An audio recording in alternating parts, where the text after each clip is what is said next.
വീട്ടിൽ കിടക്കുന്ന രോഗിയായി കിടക്കുന്ന ഉമ്മയെ പരിചരിക്കുന്ന സഹോദരിമാര് ആ ഉമ്മയെ കൊണ്ട് നിസ്കരിപ്പിക്കണം. ഭക്ഷണം ഉമ്മ കഴിക്കുന്നുണ്ടോ? കഴിക്കുന്നുണ്ട്.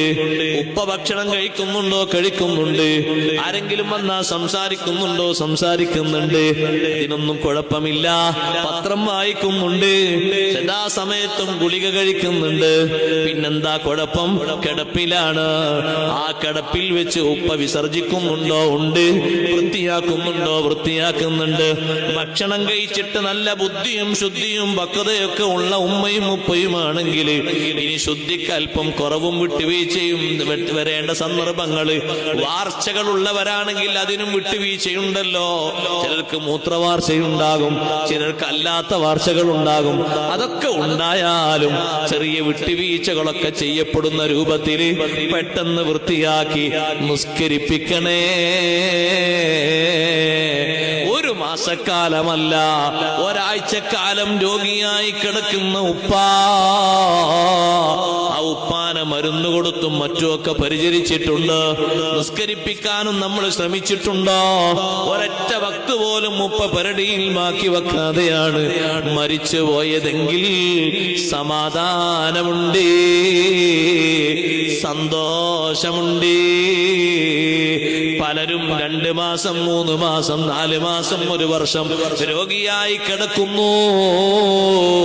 രോഗം വരുമ്പോ നിസ്കരിക്കുകയല്ലേ വേണ്ടത്? എനിക്ക് യാത്രക്കുള്ള അടയാളം അല്ലാഹു തന്നു കഴിഞ്ഞു എന്നല്ലേ കരുതേണ്ടത്?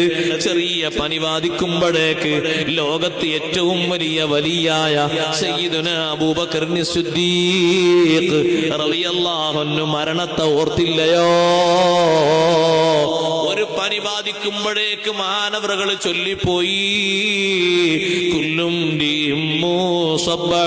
ഫീ അഗ്ലിഹി വൽ മൗതു അദ്നാ മിൻ ശിറാക്കിഹി നഅലിഹി.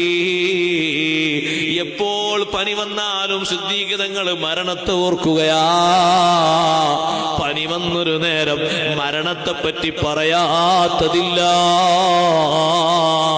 എങ്കിലും ഞാനൊന്ന് പറയട്ടെ, എല്ലാ നിലക്കും മരണത്തിന്റെ സൂചന കിട്ടിയിട്ട് ബുദ്ധിക്കൊരു കുഴപ്പവും സംഭവിക്കാതെ കിടക്കുന്ന ഉപ്പയെ, ഉമ്മയെ, ജേട്ടനെ, സഹോദരനെ, സഹോദരിയെ നിസ്കരിപ്പിക്കണേ. നിങ്ങളുടെ ശരീരം അവർക്ക് ചാരാനുള്ള ബെഞ്ചാക്കി കൊടുത്ത് ഇരുന്നിട്ട് നിസ്കരിക്കാൻ കഴിയോ? നിങ്ങൾ ബാക്കിലൊന്ന് ചാരിയിരുന്നു കൊടുക്കോ?